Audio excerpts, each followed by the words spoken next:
Cristo en su santuario. Capítulo 7. El glorioso templo del cielo. El pasaje bíblico, que más que ninguno había sido el fundamento y el pilar central de la fe adventista, era la declaración: hasta 2300 tardes y mañanas, entonces será purificado el santuario. Estas palabras habían sido familiares para todos los que creían en la pronta venida del Señor. La profecía que encerraban era repetida como santo y seña de su fe por miles de bocas. Todos sentían que sus esperanzas más queridas y sus expectativas más brillantes dependían de los eventos en ella predichos. Había quedado demostrado que esos días proféticos terminaban en el otoño del año 1844. En común con el resto del mundo cristiano, los adventistas creían entonces que la tierra, o alguna parte de ella, era el santuario. Entendían que la purificación del santuario era la purificación de la tierra por medio del fuego del último gran día, y que ello se verificaría en la segunda venida. De ahí que concluyeran que Cristo volvería a la tierra en 1844. Pero el tiempo señalado había pasado, y el Señor no había aparecido. Los creyentes sabían que la palabra de Dios no podía fallar. Su interpretación de la profecía debía estar errada. ¿Pero dónde estaba el error? Muchos cortaron apresuradamente el nudo de la dificultad con negar que los 2300 días terminasen en 1844. Ningún argumento se podía ofrecer para eso, excepto que Cristo no había venido en el momento en que se lo esperaba. Alegaban que si los días proféticos habían terminado en 1844, entonces Cristo habría vuelto para limpiar el santuario mediante la purificación de la tierra por medio del fuego, y que como no había venido, los días no podían haber terminado. Exactitud de los períodos proféticos. Aceptar esta conclusión equivalía a renunciar a los cómputos anteriores de los períodos proféticos. Se había comprobado que los 2300 días comenzaron cuando entró en vigor el decreto de Artajerjes, ordenando la restauración y edificación de Jerusalén en el otoño del 457 a.C. Tomando esto como punto de partida, había perfecta armonía en la aplicación de todos los eventos predichos en la explicación de ese período en Daniel capítulo 9, versos 25 al 27. 69 semanas. Los primeros 483 años de los 2300 años debían llegar hasta el Mesías, el ungido, y el bautismo de Cristo y su unción por el Espíritu Santo en el 27 después de Cristo cumplieron exactamente la predicción. En medio de la 70ª semana debía morir el Mesías, 3 años y medio después de su bautismo. Cristo fue crucificado en la primavera del 31 después de Cristo. Las 70 semanas, o 490 años, les pertenecían especialmente a los judíos. Al fin de ese período, la nación selló su rechazo de Cristo con la persecución de sus discípulos, y los apóstoles se volvieron hacia los gentiles en el 34 después de Cristo. Entonces, al haber terminado los primeros 490 años de los 2300, aún quedaban 1810 años. Contando desde el 34 después de Cristo, 1810 años llegan hasta 1844. El ángel había dicho: entonces será purificado el santuario. Todas las especificaciones precedentes de la profecía se habían cumplido incuestionablemente en el tiempo señalado. En ese cálculo todo era claro y armonioso, menos la circunstancia de que en 1844 no se veía evento alguno que correspondiese a la purificación del santuario. Negar que los días terminaban en esa fecha equivalía a confundir todo el asunto y abandonar posiciones que habían sido establecidas por medio de los cumplimientos inequívocos de las profecías. Pero Dios había dirigido a su pueblo en el gran movimiento adventista. Su poder y su gloria habían acompañado la obra, y Él no permitiría que ésta terminase en la oscuridad y el chasco, para que se la cubriese de oprobio, como si fuese una mera excitación falsa y fanática. No iba a dejar su palabra envuelta en dudas e incertidumbres.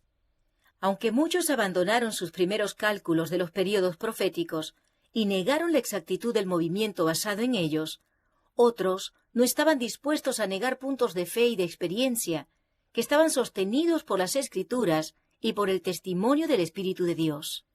Creían haber adoptado sanos principios de interpretación en sus estudios de las profecías, y que era su deber atenerse firmemente a las verdades ya adquiridas y seguir en el mismo camino de la investigación bíblica. Orando con fervor, volvieron a considerar su situación y estudiaron las Escrituras para descubrir su error. Como no encontraron ninguno en sus cálculos de los períodos proféticos, fueron inducidos a examinar más de cerca el tema del santuario. El santuario del Pacto Antiguo.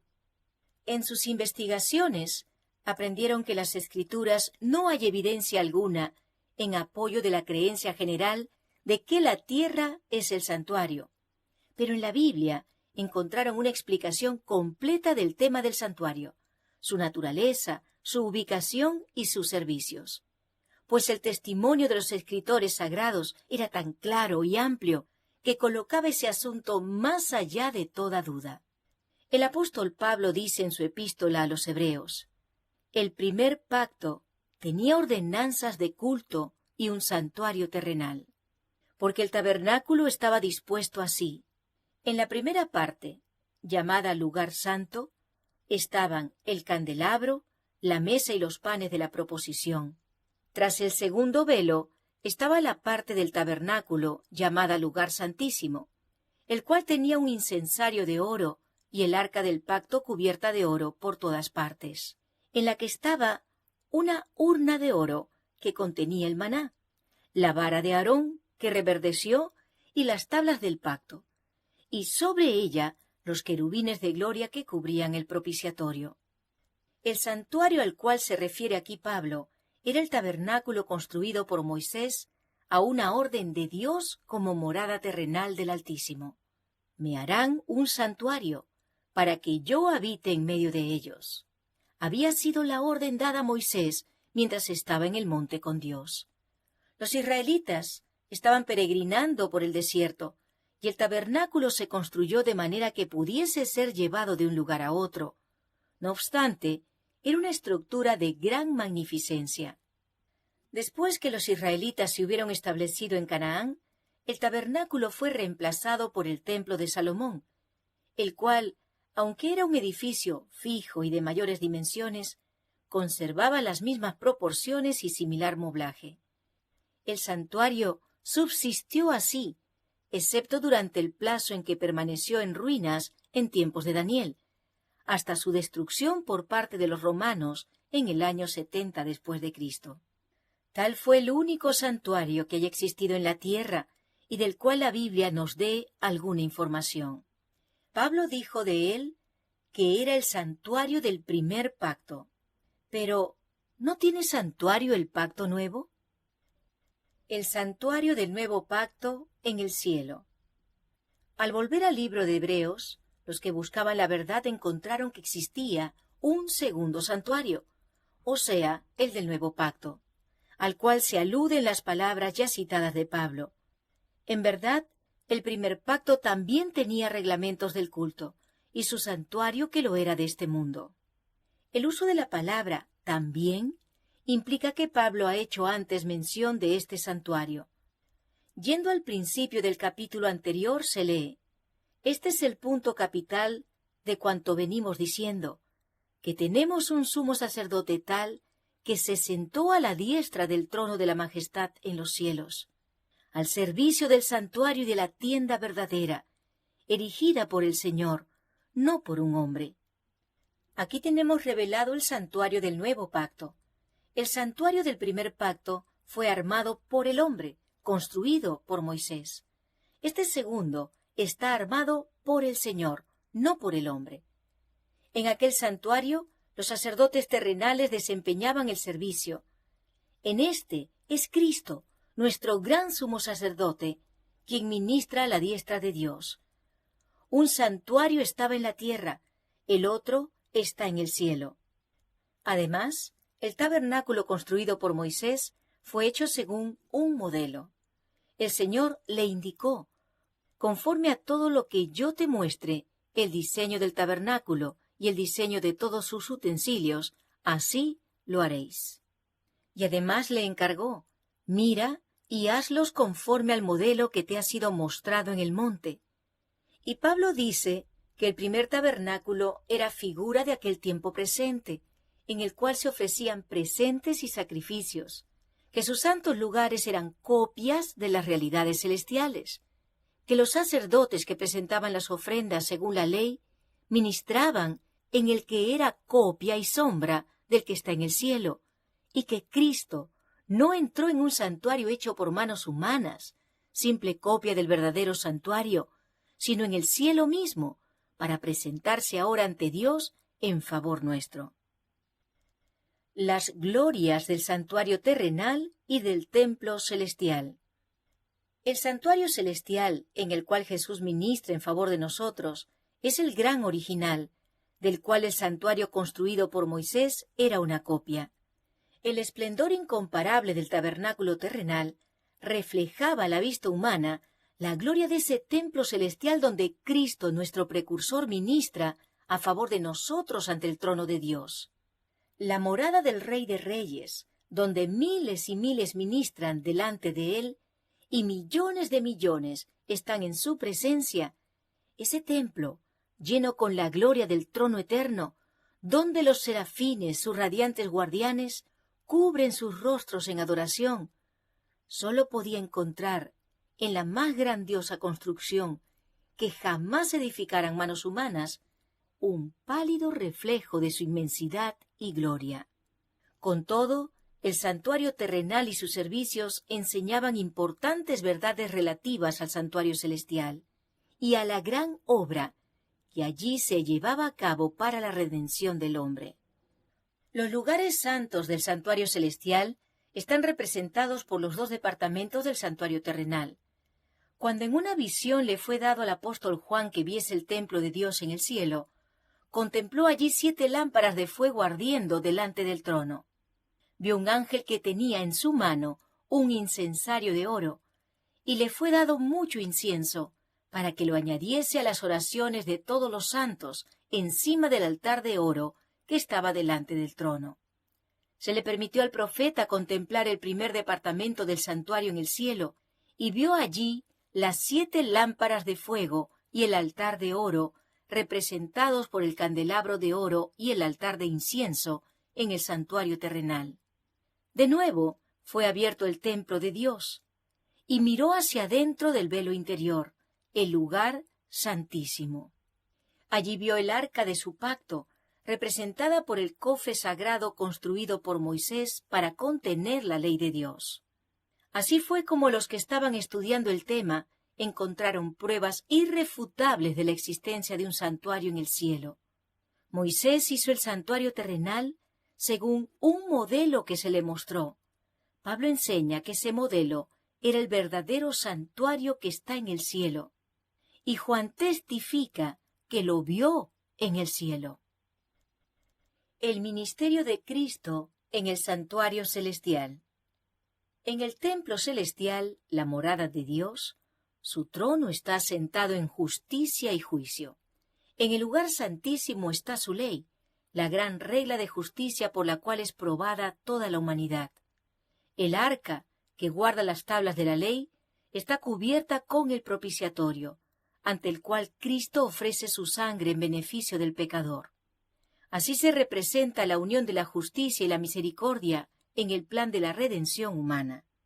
Sólo la sabiduría infinita podía idear dicha unión, y sólo el poder infinito podía realizarla. Es una unión que llena todo el cielo de admiración y adoración. Los querubines del santuario terrenal, que miraban reverentemente hacia el propiciatorio, representaban el interés con el cual las huestes celestiales contemplan la obra de la redención. Es el misterio de la misericordia que los ángeles desean contemplar, que Dios puede ser justo al mismo tiempo que justifica al pecador arrepentido y restaura su relación con la raza caída, que Cristo pudo humillarse para sacar a innumerables multitudes del abismo de la perdición y vestirlas con las vestiduras inmaculadas de su propia justicia, con el fin de unirlas con ángeles que no cayeron jamás, y así habiten para siempre en la presencia de Dios. La obra de Cristo como mediador del hombre se presenta en esa hermosa profecía de Zacarías relativa a aquel cuyo nombre es el vástago. El profeta dice: sí, edificará el templo de Jehová y llevará sobre sí la gloria, y se sentará y reinará sobre su trono, siendo sacerdote sobre su trono, y el consejo de la paz estará entre los dos. Edificará el templo de Jehová. Cristo, por medio de su sacrificio y mediación, es tanto el fundamento como el constructor de la Iglesia de Dios. El apóstol Pablo lo señala como la piedra angular. En él, todo el edificio bien armado se va levantando para llegar a ser un templo santo en el Señor. En él, también ustedes son edificados juntamente para ser morada de Dios por su Espíritu. Llevará sobre sí la gloria. A Cristo pertenece la gloria de la redención de la raza caída. Por toda la eternidad, el canto de los redimidos será: al que nos amó y nos lavó de nuestros pecados con su sangre, a él sea gloria e imperio por los siglos de los siglos. Se sentará y reinará sobre su trono, siendo sacerdote sobre su trono. No todavía sobre su trono de gloria. El reino de gloria no le ha sido anunciado aún. Solo cuando su obra mediadora haya terminado, el Señor Dios le dará el trono de David su padre, un reino del que no tendrá fin. Como sacerdote, Cristo está sentado ahora con el Padre en su trono. En el trono, en compañía del Dios eterno que existe por sí mismo, está el ser que cargó con nuestras enfermedades y soportó nuestros dolores, quien fue tentado en todo de la misma manera que nosotros, aunque sin pecado, para poder socorrer a los que son tentados. Si alguno pecare, abogado tenemos para con el Padre, a saber, a Jesucristo el justo. Su intercesión es la de un cuerpo traspasado y quebrantado y de una vida inmaculada. Las manos heridas, el costado abierto, los pies desgarrados, abogan en favor del hombre caído, cuya redención fue comprada a tan infinito precio. Y el consejo de la paz estará entre los dos.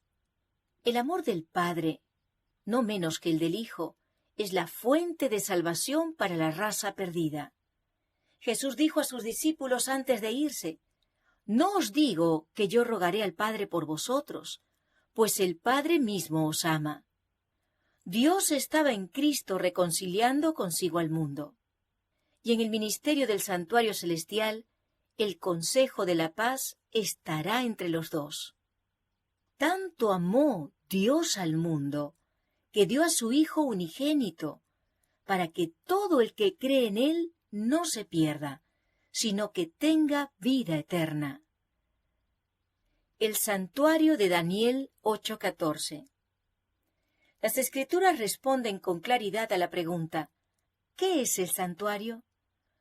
La palabra santuario, tal cual la usa la Biblia, se refiere en primer lugar al tabernáculo que construyó Moisés, como una copia de las cosas celestiales, y en segundo lugar al verdadero tabernáculo en el cielo, hacia el cual señalaba el santuario terrenal. Muerto Cristo, terminó el ritual típico. El verdadero tabernáculo, en el cielo, es el santuario del nuevo pacto. Y como la profecía de Daniel 8:14 se cumple en esta dispensación, el santuario al cual se refiere debe ser el santuario del nuevo pacto. Cuando terminaron los 2300 días en 1844, hacía muchos siglos que no había santuario en la tierra, de manera que la profecía, hasta 2300 tardes y mañanas, entonces será purificado el santuario, se refiere indudablemente al santuario que está en el cielo. Pero aún queda la pregunta más importante por contestar. ¿Qué es la purificación del santuario? En el Antiguo Testamento se hace mención de un servicio tal con referencia al santuario terrenal. ¿Pero puede haber algo que purificar en el cielo? En Hebreos 9 se enseña claramente la purificación de ambos santuarios, el terrenal y el celestial. Casi todo es purificado según la ley con sangre, y sin derramamiento de sangre no se hace remisión. Así que era necesario que las copias de las realidades celestiales fueran purificadas con esos sacrificios, pero que las realidades mismas lo fueran con sacrificios superiores que aquellos, a saber, la preciosa sangre de Cristo. Lecciones prácticas obtenidas de los tipos. En ambos servicios, el típico y el real, la purificación debe efectuarse con sangre. En aquel con sangre de animales, en este con la sangre de Cristo. Pablo dice que la razón por la cual esta purificación debe hacerse con sangre es porque sin derramamiento de sangre no hay remisión. La obra que se debe realizar es la remisión, o sea, el acto de quitar los pecados. Pero ¿cómo podía haber pecado relacionado con el santuario del cielo o con el de la tierra? Puede aprenderse esto al estudiar el servicio simbólico, pues los sacerdotes que oficiaban en la tierra servían en una copia y sombra del que está en el cielo. El servicio del santuario terrenal consistía en dos partes. Los sacerdotes ministraban diariamente en el lugar santo, y una vez al año el sumo sacerdote efectuaba un servicio especial de expiación en el lugar santísimo, para purificar el santuario. Día tras día, el pecador arrepentido llevaba su ofrenda a la puerta del tabernáculo, y poniendo la mano sobre la cabeza de la víctima, confesaba sus pecados, transfiriéndolos así figurativamente de sí mismo a la víctima inocente. Luego se mataba el animal. Sin derramamiento de sangre, dice el apóstol, no hay remisión de pecados. La vida de la carne está en la sangre. La ley de Dios quebrantada exigía la vida del transgresor. La sangre que representaba la vida perdida del pecador, cuya culpa cargaba la víctima, la llevaba el sacerdote al lugar santo y la salpicaba ante el velo, detrás del cual estaba el arca que contenía la ley que el pecador había transgredido. Mediante esta ceremonia, el pecado era transferido figurativamente a través de la sangre al santuario. En ciertos casos, la sangre no era llevada al lugar santo, pero entonces el sacerdote debía comer la carne, como Moisés lo había indicado a los hijos de Aarón, al decir, «La dio él a vosotros para llevar la iniquidad de la congregación». Ambas ceremonias simbolizaban por igual la transferencia del pecado del penitente al santuario. Tal era la obra que se llevaba a cabo día tras día durante todo el año. Los pecados de Israel eran transferidos así al santuario, y se hacía necesario un servicio especial para eliminarlos. Dios mandó que se hiciera una expiación por cada uno de los departamentos sagrados. Así purificará el santuario a causa de las impurezas de los hijos de Israel, de sus rebeliones y de todos sus pecados. De la misma manera hará también al tabernáculo de reunión, el cual reside entre ellos en medio de sus impurezas. También debía hacerse una expiación por el altar.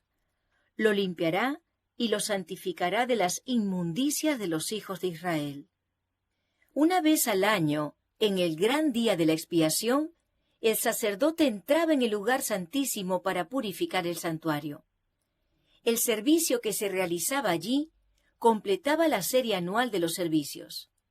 En el día de la expiación se llevaban 2 machos cabríos a la entrada del tabernáculo y se echaban 2 suertes sobre ellos, una suerte por Jehová y otra suerte por Azazel. El macho cabrío sobre el cual caía la suerte para Jehová debía ser inmolado como ofrenda por el pecado del pueblo. Y el sacerdote debía llevar velo adentro la sangre de aquel y rociarla sobre el propiciatorio y delante de él. También había que rociar con ella el altar del incienso que se encontraba delante del velo. Y pondrá a Aarón sus 2 manos sobre la cabeza del macho cabrío vivo, y confesará sobre él todas las iniquidades de los hijos de Israel, todas sus rebeliones y todos sus pecados, poniéndolos así sobre la cabeza del macho cabrío, y lo enviará al desierto por mano de un hombre destinado para eso. Y aquel macho cabrío llevará sobre sí todas las iniquidades de ellos a tierra inhabitada. El macho cabrío emisario no volvería más al campamento de Israel, y el hombre que lo había llevado afuera debía lavarse y lavar sus vestimentas con agua antes de volver al campamento. Toda la ceremonia estaba destinada a grabar en los israelitas la santidad de Dios y su odio al pecado, y además hacerles ver que no podían ponerse en contacto con el pecado sin contaminarse. Se requería que todos afligiesen sus almas mientras se celebraba esa obra de expiación. Se debía dejar de lado toda ocupación, y toda la congregación de Israel debía pasar el día en solemne humillación ante Dios, con oración, ayuno y profundo escudriñamiento del corazón. El servicio típico enseña verdades importantes acerca de la expiación. En lugar del pecador se aceptaba un sustituto, pero la sangre de la víctima no borraba el pecado. Solo era un medio previsto para transferirlo al santuario. Por medio de la ofrenda de sangre, el pecador reconocía la autoridad de la ley, confesaba su culpa en la transgresión y expresaba su deseo de ser perdonado mediante la fe en un Redentor por venir. Pero aún no estaba totalmente libre de la condenación de la ley. En el día de la expiación, el sumo sacerdote, luego de haber hecho un sacrificio por la congregación, iba al lugar santísimo con la sangre de dicha ofrenda y rociaba con ella el propiciatorio, directamente sobre la ley, para hacer satisfacción por sus exigencias. Después, en calidad de mediador, tomaba los pecados sobre sí y los llevaba fuera del santuario. Luego ponía sus manos sobre la cabeza del segundo macho cabrío, confesaba sobre él todos esos pecados, y así los transfería figurativamente de él al macho cabrío emisario. Luego el macho cabrío emisario los llevaba lejos, y se los consideraba como quitados para siempre del pueblo. Tipos de las realidades celestiales. Tal era el servicio realizado en la copia y sombra del que está en el cielo. Y lo que se hacía típicamente en la administración del santuario terrenal, se hace en realidad en la administración del santuario celestial. Después de su ascensión, nuestro Salvador empezó su obra como nuestro sumo sacerdote. Pablo dice, no entró Cristo en el santuario hecho de mano, figura del verdadero, sino en el cielo mismo, para presentarse ahora por nosotros ante Dios. La administración del sacerdote durante el año en el primer departamento del santuario, dentro del velo, que formaba la puerta y separaba el lugar santo del atrio exterior, representa la obra de ministración que inició Cristo al ascender. La obra del sacerdote en el servicio diario consistía en presentar ante Dios la sangre de la ofrenda por el pecado, y también el incienso que subía con las oraciones de Israel. Así es como Cristo ofrece su sangre ante el Padre en beneficio de los pecadores. Y así es como presenta ante Él, además, junto con el precioso perfume de su propia justicia, las oraciones de los creyentes arrepentidos. Tal era la obra desempeñada en el primer departamento del santuario en el cielo. Hasta allí, la fe de los discípulos de Cristo los siguieron cuando ascendió de la vista de ellos. Pablo nos dice que allí se centraban sus esperanzas y que nosotros tenemos como firme y segura ancla del alma una esperanza que penetra hasta detrás de la cortina del santuario, hasta donde Jesús, el precursor, entró por nosotros, llegando a ser sumo sacerdote para siempre. Y penetró en el santuario una vez para siempre, no con sangre de machos cabríos ni de novillos, sino con su propia sangre, consiguiendo una redención eterna. La purificación del santuario celestial. Este ministerio siguió efectuándose durante 18 siglos en el primer departamento del santuario. La sangre de Cristo, ofrecida en beneficio de los creyentes arrepentidos, les aseguraba el perdón y la aceptación del Padre. Pero no obstante, sus pecados permanecían inscritos en los libros de registro. Como en el servicio típico había una obra de expiación al fin del año, así también, antes que la obra de Cristo para la redención de los hombres se complete, queda por hacer una obra de expiación para remover el pecado del santuario. Este es el servicio que comenzó cuando terminaron los 2300 días. Entonces, así como lo había predicho Daniel el profeta, nuestro sumo sacerdote entró en el lugar santísimo para cumplir la última parte de su obra solemne, la purificación del santuario. Así como en la antigüedad los pecados del pueblo eran puestos por fe sobre la ofrenda por el pecado, y por su sangre se transferían figurativamente al santuario terrenal, así también, en el nuevo pacto, los pecados de los que se arrepienten son puestos por fe sobre Cristo y transferidos de hecho al santuario celestial. Y así como la purificación típica de lo terrenal se efectuaba por medio de la remoción de los pecados con los cuales había sido contaminado, así también la purificación real de lo celestial debe efectuarse quitando o borrando los pecados registrados en el cielo. Pero antes que esto pueda realizarse, deben examinarse los libros de registros para determinar quiénes son los que por su arrepentimiento del pecado y su fe en Cristo tienen derecho a los beneficios de la expiación hecha por Él. Por tanto, la purificación del santuario implica una obra de investigación, una obra de juicio. Esta obra debe realizarse antes que venga Cristo para redimir a su pueblo, pues cuando venga su recompensa estará con Él, para otorgarla a cada ser humano según haya sido su obra. Así que los que andaban en la luz de la palabra profética vieron que en lugar de venir a la tierra al fin de los 2300 días en 1844, Cristo entró entonces en el lugar santísimo del santuario celestial, para cumplir la obra final de expiación preparatoria para su venida. Se vio además que mientras la ofrenda por el pecado señalaba a Cristo como sacrificio y el sumo sacerdote representaba a Cristo como mediador, el macho cabrío simbolizaba a Satanás, autor del pecado, sobre quien serán colocados finalmente los pecados de los verdaderamente arrepentidos.